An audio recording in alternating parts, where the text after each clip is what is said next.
Hola, ¿cómo están? Ahora vamos a analizar una partida, comentar una partida jugada el año 1914 en el famoso torneo de San Petersburgo, en el cual participaron 10 grandes jugadores que al finalizar dicho evento la cena de premiación tuvo la particularidad que el zar Nicolás II de Rusia les otorgó el título de grandes maestros.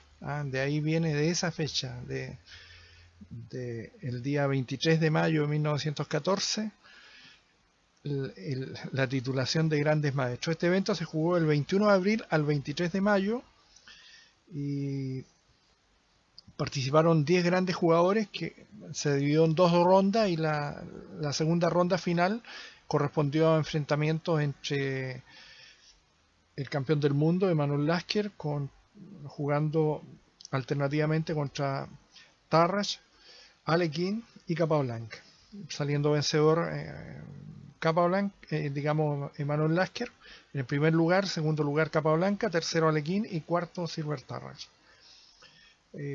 La partida que vamos a comentar a continuación fue jugada por el Dr. Lasker con las piezas blancas, a la sazón con 45 años de edad, enfrentando al Dr. Silver Tarras de 52 años. El Dr. Lasker había nacido un 24 de diciembre de 1868 en Berlingen, Prusia, y falleció un 11 de enero de 1941 en la ciudad de Nueva York a la edad de 72 años. Él fue un famoso ajedrecista, matemático y filósofo alemán.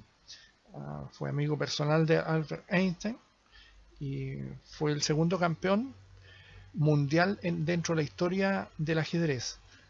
Él obtuvo su título a los 25 años de edad, el año 1894, al derrotar a Wilhelm Steinitz, y fue el que ha sido por más largo tiempo campeón mundial de ajedrez, del año 1894 a 1921, 27 ininterrumpidos años. Fue pionero primero entre sus contemporáneos en la explotación de los aspectos psicológicos del juego, sacando partido con enorme habilidad de las deficiencias particulares de cada uno de sus oponentes. Es decir, Lasker fue el creador de la escuela psicológica, por así decir. Aplicó la psicología por primera vez en el ajedrez. Por eso fue particularmente un jugador terrible, un hombre, un gladiador dentro del tablero de ajedrez, ya que él, además de jugar muy bien ajedrez, hacía que sus rivales los llevaba, como hacía Napoleón en la guerra, Napoleón Bonaparte los llevaba a las batallas en los lugares más incómodos que pudieran sentirse sus rivales. Es decir, un jugador, si le tocaba al frente un jugador de ataque, él jugaba tranquilamente esquemas pasivos que volvían locos, o si el rival era un jugador defensivo, lo hacía jugar posiciones abiertas, con lo cual alteraba totalmente la compostura de su rival. Este hombre manejaba muy bien todos sus aspectos y además aportó también a la teoría de apertura. Hay una defensa Lasker contra el peón dama que es bastante buena y que hasta la fecha se juega. Y ahora vamos a referirnos a su rival, el Dr. Silver Tarras, que nació un 5 de marzo de 1862 en Breslavia, Prusia. Y él fue médico de profesión. Él falleció el 17 de febrero de 1934 en la ciudad alemana de Múnich a la edad de 71 años. Fue un gran teórico, aportó con grandes novedades a la teoría de apertura. La más famosa, se podría decir, es que la defensa Tarras, una partida que vamos a comentar justamente con su defensa a continuación, donde el negro se queda con un peón aislado, pero en la desventaja de quedarse con un peón aislado se compensa con la mayor movilidad de las piezas y mayor espacio. Entonces, vamos a ver una batalla donde este gran hombre médico Silver Tarras aportó mucho al estudio del ajedrez, porque él fue el precursor de las ideas de la escuela posicional que había instaurado el primer campeón mundial, Wilhelm Steinitz, que fue el creador del juego posicional, y Lasker, digamos, Silver Tarras, fue su gran promulgador de todas sus ideas. y se encuentra ahora frente en esta partida al Dr. Lasker, que Lasker era un gladiador, un luchador inminente, era un gran táctico, un gran jugador de finales también, y vamos a ver esta hermosa partida donde los invito a conocer estas partidas clásicas que permiten que uno mejore su juego. Quiero referirme rápidamente en el sentido de que el ajedrez es un cuadrado perfecto que se juega donde hay 8 columnas que son de carácter vertical y 8 columnas que son de carácter horizontal. Entonces el cuadrado perfecto 8 por 8 son 64 casillas, de las cuales 32 son de carácter blanco y 32 oscuras. Las casillas que van en orden vertical se llaman columnas y están denominadas en el sistema algebraico con las letras A, la columna de la torre de dama, B, la columna del caballo de la dama, C, la columna del alfil de la dama, D, la columna de la dama. No nos olvidemos que flanco dama se llama a todas las piezas que están al costado de la dama, y flanco de rey todas las piezas que están al costado del rey. Columna E, la columna del rey, la columna F, la columna del alfil del rey, la columna G, donde está ubicado el caballo del rey, y la columna H, donde está ubicada la torre del rey. Las filas o líneas son de carácter horizontal y van dominadas del 1 al 8, tanto para el blanco como para el negro. Es decir, las blancas están ubicadas sus piezas al inicio del juego en la primera fila. En la segunda fila están ubicados los peones blancos. En la séptima fila están ubicados los peones negros y en la octava fila están ubicadas las piezas negras. Ahora comenzaremos esta partida mostrando el inicio del juego, que fue D4, donde se da inicio a lo que se considera apertura cerrada. Dr. Lasker con las piezas blancas, con las piezas negras el Dr. Tarrasch. El blanco inicia su desarrollo del flanco de rey y las negras proceden inmediatamente a atacar el centro de las blancas. Las blancas con esta jugada crean una confusión, o mejor dicho, una tensión central para ver cómo se soluciona esto. Las negras mueven su peón de la columna del rey para dar posibilidades al desarrollo del alfil de casillas negras y sostener el peón de la dama con el peón negro que está en E6. Las blancas rompen la tensión cambiando en el centro y a continuación el blanco decide sacar su alfil por fianchetto, es decir, por la gran diagonal, para a la distancia controlar el centro enemigo. Las negras prosiguen con su desarrollo, el blanco hace lo mismo, las negras continuamos, lo que se denomina plena apertura. En roque corto, las blancas ya han logrado refugiar a su rey en un costado con el enroque corto, y las negras están un poquito atrasadas en el desarrollo, y ahora esto lo aprovechan las blancas para cambiar en el centro y obligar a que las negras vuelvan a mover la misma pieza. Y ahora el blanco inicia un plan muy interesante para controlar el centro negro. Esta jugada es para quitar espacio a la importante casilla de refugio que hubiese tenido las blancas en la casilla D4. Por lo tanto, las negras se la quitan al avanzar el peón. Las blancas sitúan su caballo en B3 atacando con ventaja, ¿no es cierto?, al alfil que está sin defensa en la casilla C5. Por lo tanto, las negras retroceden con su alfil. Y ahora una muy interesante jugada de las blancas, que de lo contrario es para impedir que el alfil de casillas blancas de las negras se sitúe en la casilla F5 y dé más movilidad al peón de las negras. Entonces con eso limitan la acción del alfil de las casillas blancas de las negras. El negro rápidamente desarrolla su alfil. La idea es que después de esta jugada ya las blancas tienen 4 piezas amenazando el peón que está en D4, por lo tanto podrían capturarlo, ya que la defensa de las negras solamente corresponde a 3 piezas. El alfil que está en B6, el caballo que está en C6 y la dama en D8. Por lo tanto, las negras se ven obligadas a hacer la siguiente jugada: eliminar el caballo con su alfil, con lo que se desprenden de la pareja de alfiles. En este caso, las blancas,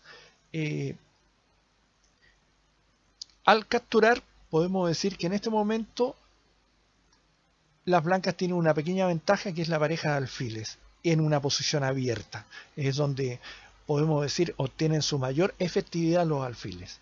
Las negras sacan la dama para dar espacio a la torre, para que venga a defender el peón que está en D4, y las blancas continúan con su desarrollo.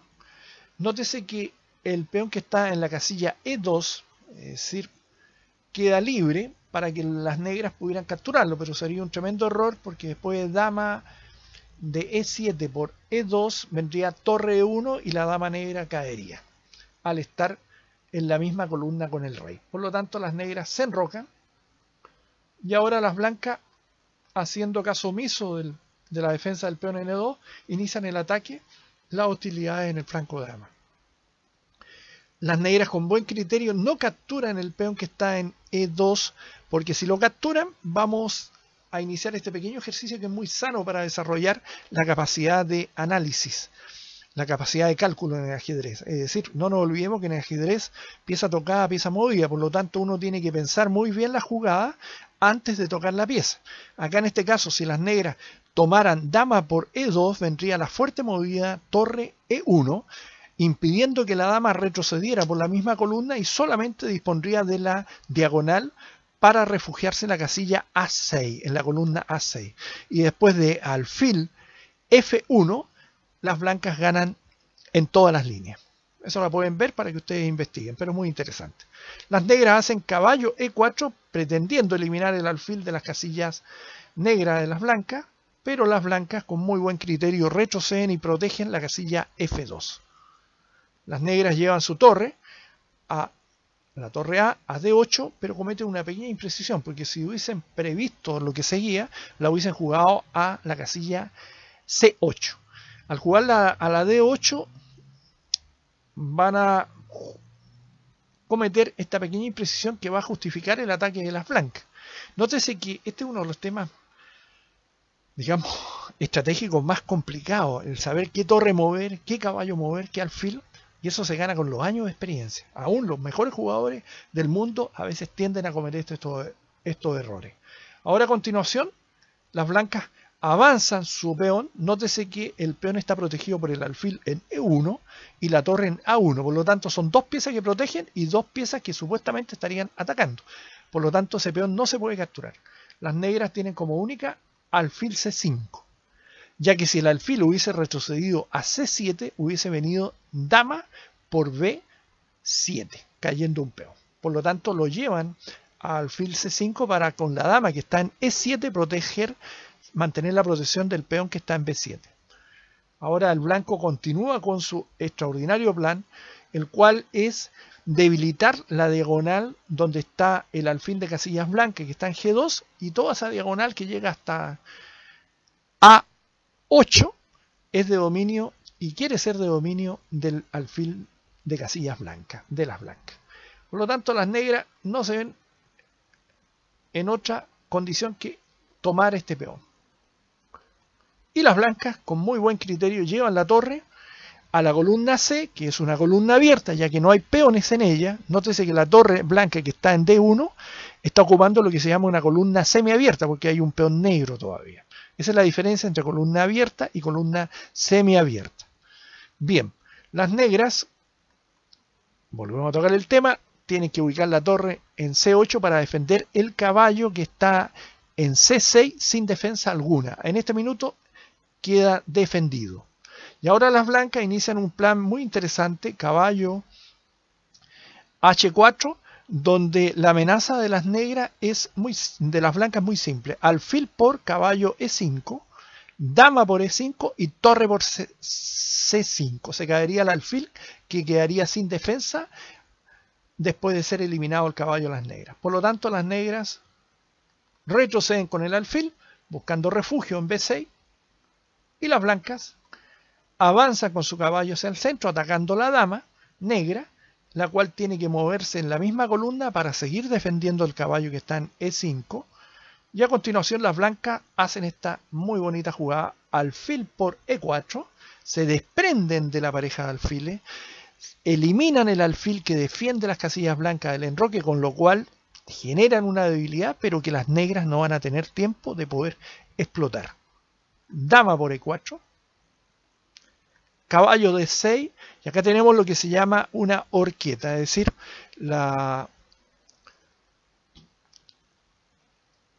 el caballo blanco atenaza la torre que está en C8 y la dama que está en E4. Por lo tanto, las negras, para compensar la pérdida de calidad, no nos olvidemos que cuando se pierde calidad es cuando se cambia una pieza de mayor valor por una de menor valor. En este caso, las negras van a sufrir esta pequeña pérdida. Dama por E2,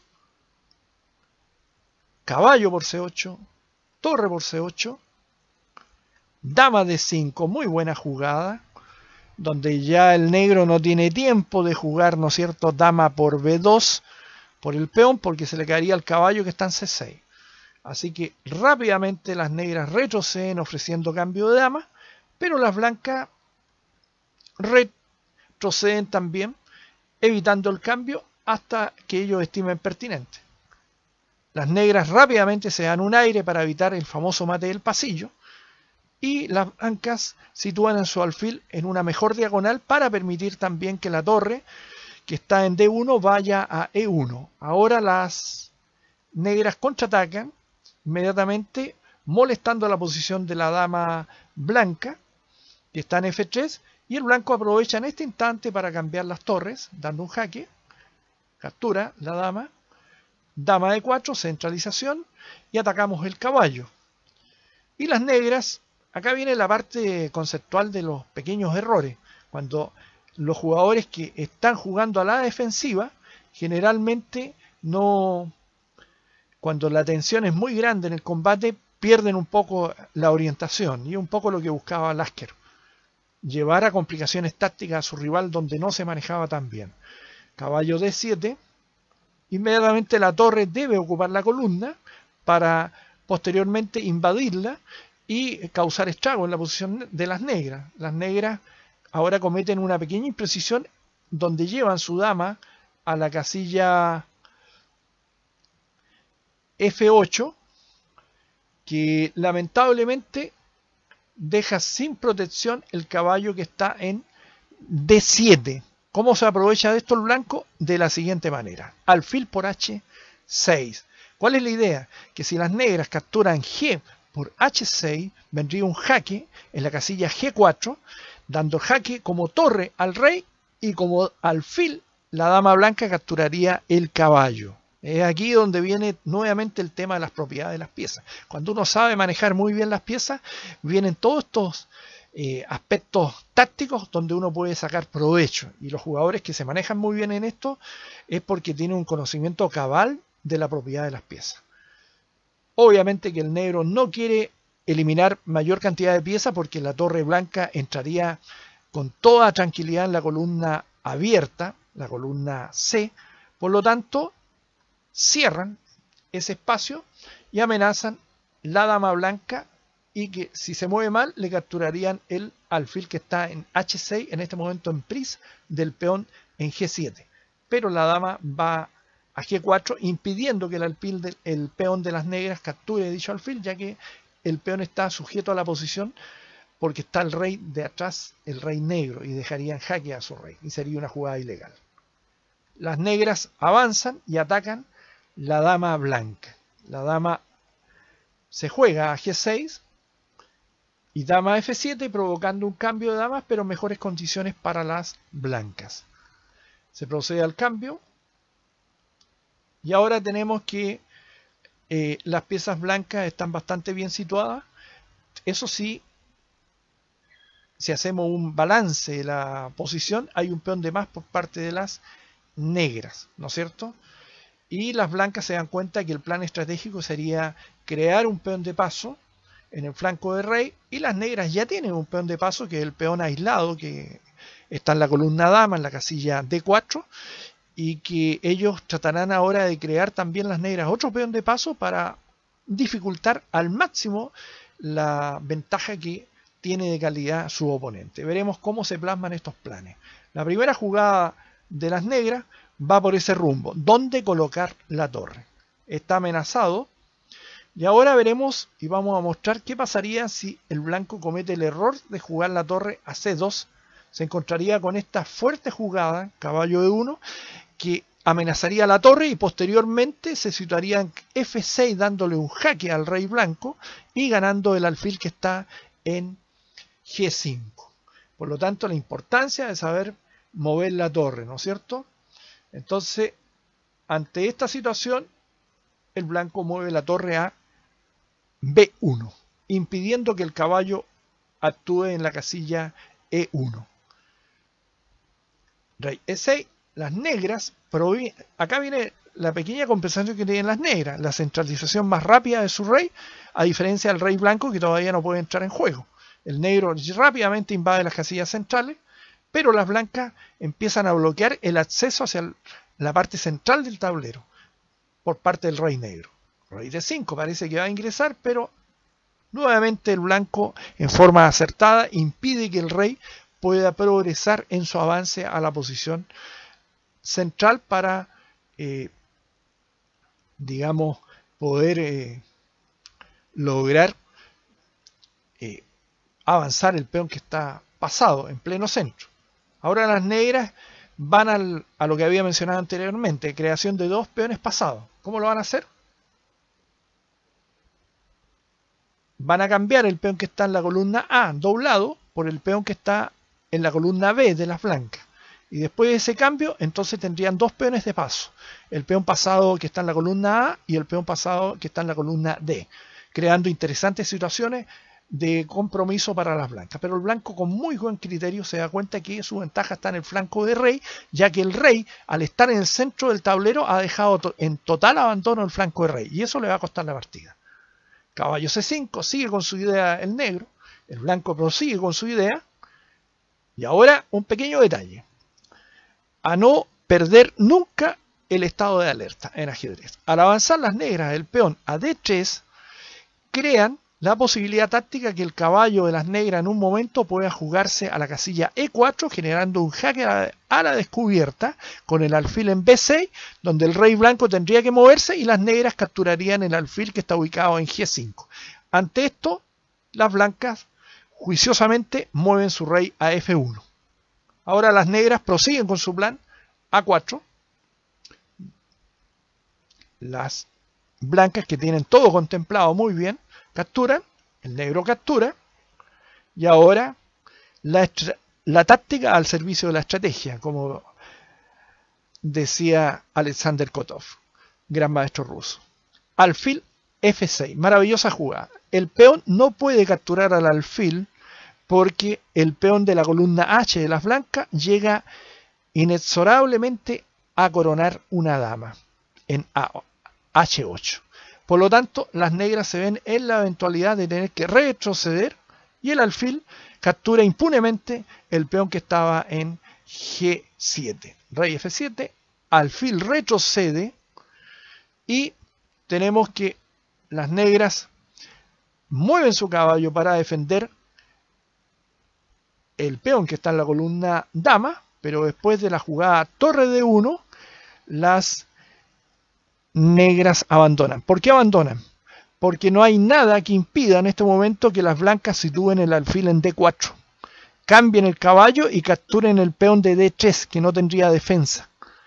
Y la torre controla tranquilamente el avance del peón de la columna torre de la dama, la columna A, ¿no es cierto?, de las negras, y la mayoría de dos peones contra uno, 2 contra 0, por así decir, porque esos tres que están se cambiarían, quedarían dos peones pasados a las blancas, ganan fácilmente este final de juego. Por lo tanto, en base a la jugada torre de 1, las negras abandonan la partida. Una maravillosa partida del Dr. Lasker, donde nos brinda su gran capacidad táctica y estratégica. Además era un gran finalista y este fue un final de partida muy bien jugado por parte de él, donde demostró su gran clase.